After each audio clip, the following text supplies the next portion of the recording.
This course is designed to teach you how to be defined by a vision of the future instead of the memories of the past. Now, your brain is organized to reflect everything you know in your life.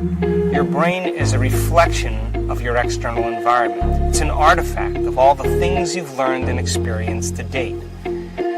Feelings and emotions are the end product of past experiences. And if you're feeling the same way every single day, it means two things. Number one, nothing new is happening in your life. And if those emotions are driving certain thoughts, and those thoughts then are creating the same emotions, then your thinking equal to your emotional state means you're thinking in the past. And if you believe that your thoughts have something to do with your destiny, as long as you're thinking equal to your familiar emotions, you keep reaffirming the same past experiences in your life over and over again.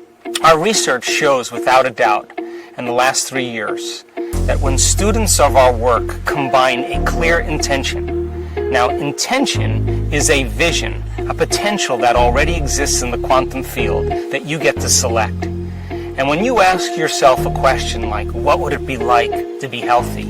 What would it be like to be wealthy? What would it be like to be free or to be in love?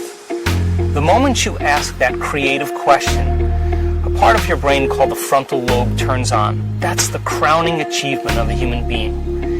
Once that area of the brain turns on, it's like a great symphony leader.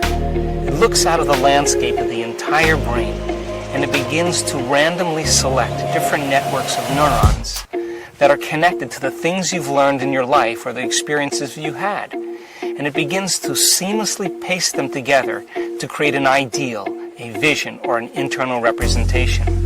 That is a potential experience that's awaiting you. But it's not enough to just have the mind involved. Thoughts are the language of the brain, and feelings are the language of the body. And how you think and how you feel creates a state of being. Once you can begin to emotionally embrace that future reality before it's made manifest, when you combine that clear intention with an elevated emotion, the freedom, the joy, the inspiration, the genuine love that you feel or gratitude from that experience, the moment you do that, your body, as the unconscious mind, begins to believe it's living in that future reality in the present moment. Now you're moving into a new state of being, into a new personality. And a new personality creates a new personal reality.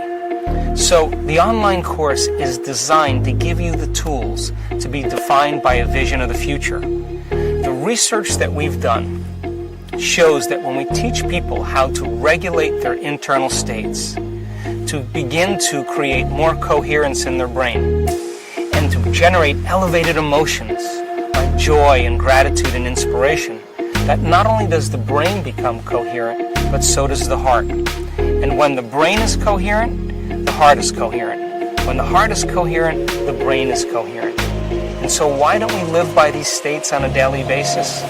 Primarily because the majority of the time that we live in our waking state of consciousness, 70% of the time, you and I are living by the hormones of stress. And living in stress is living in survival. And when you're living in survival, the very chemicals of survival cause you to function as materialist, defining your reality with your senses. You pay attention to objects and things and people. You begin to believe that your outer world is more real than your inner world. And the side effect of this, over time, begins to cause us to feel separate from possibility. Why? Because when you're threatened by some predator or some danger in your life, it's not a time to go in. It's not a time to trust the unknown. It's not a time to open your heart and feel love. It's not a time to communicate. It's not a time to create. It's not a time to learn. It's a time to survive. So then, in order for us to create then, we have to lay down the very thing we used our whole life to get what we want for something greater to occur. And we'll teach you then how to go inward. We'll teach you how to create changes in your brainwaves, to create more coherence in your heart, more coherence in your brain. We'll teach you then to understand what meditation is and to demystify it so you can begin to practice specific meditations and to see the effects in your life. Whether you want to change your health, whether you want to create a new job or a new opportunity, whether you want to heal from some past experiences that keep traumatizing you over and over again. And most importantly, we want you to understand when you're in the creative state and when you're not. And if you were to take a little time every day and apply some of the principles not only taught in the